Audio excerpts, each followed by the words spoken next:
ഞാൻ വളരെ ചെറുപ്പത്തിലെ വായിച്ചൊരു എഴുത്തുകാരനാണ് എം ടി എന്ന് മാത്രമല്ല, എം ടിയുടെ ഏതാണ്ട് ഞാൻ വായിക്കാൻ തുടങ്ങിയ കാലഘട്ടത്തിൽ അതുവരെ വന്നിരുന്ന എല്ലാ പുസ്തകങ്ങളും വളരെ ചെറുപ്പത്തിലേ വായിച്ചു. അതിനൊരു കാര്യമുണ്ട്. എൻ്റെ വീടിനടുത്തൊരു ലൈബ്രറി ഉണ്ട്. നന്നായിട്ട് പ്രവർത്തിക്കുന്ന ധാരാളം നല്ല പുസ്തകങ്ങളുള്ള ഒരു ഗ്രാമീണ ലൈബ്രറിയാണ്. പന്തളത്തിനടുത്ത് കുളാടയിൽ പനങ്ങാട് ജനതാ ഗ്രന്ഥശാല എന്നാണ് അതിൻ്റെ പേര്. അവിടെ എൻ്റെ പ്രൈമറി ക്ലാസ് കാലത്ത് ഏതാണ്ടൊരു 3ാം ക്ലാസ് 4ാം ക്ലാസ് കാലം മുതൽ അവിടെ ഞാൻ സ്ഥിരമായിട്ട് പോകുമായിരുന്നു. എൻ്റെ ചേട്ടൻ അതിൻ്റെ ഒരു പ്രവർത്തനത്തിലൊക്കെ ഉണ്ടായിരുന്ന ആളാണ്.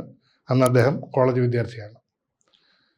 അപ്പോൾ അവിടുന്ന് ആനുകാലിക പ്രസിദ്ധീകരണങ്ങളും മുതിർന്നവർ വായിക്കുന്ന പുസ്തകങ്ങളൊക്കെയാണ് ഞാൻ വായിച്ചത്. കാരണം ചേട്ടൻ കൊണ്ടുവരുന്ന പുസ്തകങ്ങളൊക്കെ പുള്ളി അന്ന് PGക്ക് പഠിക്കുകയാണ്. അപ്പോൾ ആ നിലവാരത്തിലുള്ളതൊക്കെയാണ്. എല്ലാം മനസ്സിലായിട്ടൊന്നുമല്ല വായിക്കുന്നത്. അതിൽ വളരെ സുഗമമായിട്ട് വായിക്കാൻ പറ്റിയ കഥകളും നോവലുകളും ഒക്കെ ആയിരുന്നു എം ടിയുടെ. 1969 കാലം എന്ന നോവൽ വരുന്നത്. അതേ വർഷം തന്നെയാണ് ഒരുമിച്ചാണ് ഖസാക്കിൻ്റെ ഇതിഹാസം വരുന്നത്.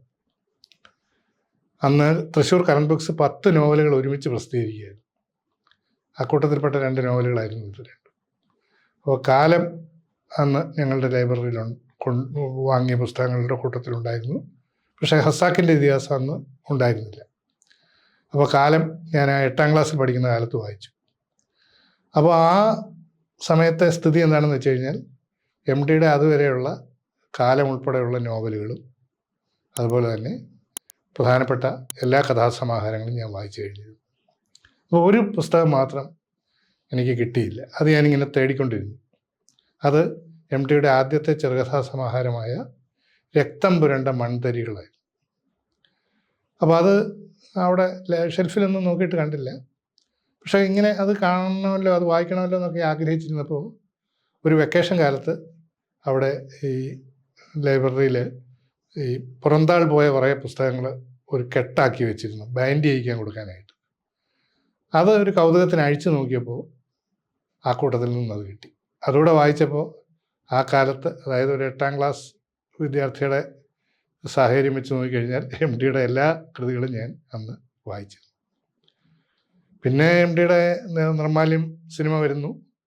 പിന്നെ അദ്ദേഹത്തിൻ്റെ വ്യക്തി ജീവിതത്തിലെ ചില പ്രശ്നങ്ങൾ കൊണ്ടൊക്കെ എഴുത്തും ഒക്കെ കുറച്ച് കുറയുന്നു. പിന്നീട് വരുന്നത് 70കളുടെ അവസാനം വിലാപയാത്ര എന്ന നോവലാണ്. അത് സാഹിത്യ പ്രവർത്തക സഹകരണ സംഘമാണ് പ്രസിദ്ധീകരിക്കുന്നത്. അതൊക്കെ ആ പുതുമയോടുകൂടി തന്നെ ലൈബ്രറിയിൽ കൊണ്ടുവന്നപ്പോൾ വായിച്ചതായിട്ട് ഓർക്കുന്നുണ്ട്.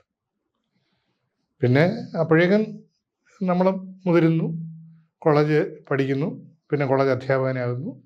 അപ്പോൾ അങ്ങനെ വളർച്ചയുടെ ഒരു ഘട്ടത്തിൽ എം ടി എപ്പോഴും നമ്മുടെ വായനയുടെ ഒരു പ്രധാന ഭാഗമായിട്ടുണ്ടായിരുന്നു.